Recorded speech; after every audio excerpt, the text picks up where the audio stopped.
दिवाली से पहले अकोला जिले के कृषि बाजार समितियों में सोयाबीन की भारी आवक हुई।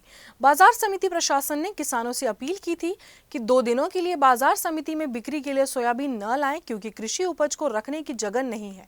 हालांकि इस अपील के बावजूद बहुत से किसान अपनी उपज को लेकर पहुंचे, जिससे कुछ किसानों को सोयाबीन बिक्री नहीं होने से उन्हें बाजार समिति में ही रुकना पड़ा।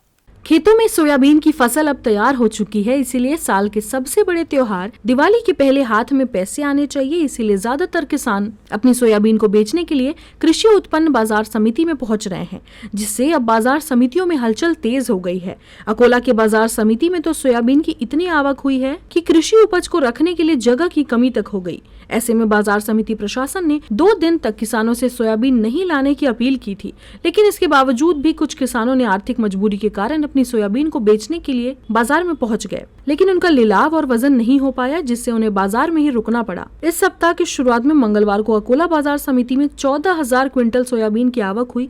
अधिक माल आने से लिलाव और वजन की प्रक्रिया प्रभावित हुई। इस बीच बारिश की संभावना को देखते हुए बाजार समिति ने 23 और 24 अक्टूबर को किसानों से माल नहीं लाने की सलाह दी थी। 22 अक्टूबर को लाए गए सोयाबीन का लिलाव होने के बावजूद अधिकांश किसानों की सोयाबीन की बिक्री दूसरे दिन भी नहीं हो सकी। इस स्थिति के चलते सोयाबीन उत्पादक किसानों को लगातार 2 दिन बाजार में रुकना पड़ा। किसानों ने बाजार समिति के ढीले प्रबंधन को इसके लिए जिम्मेदार ठहराया है।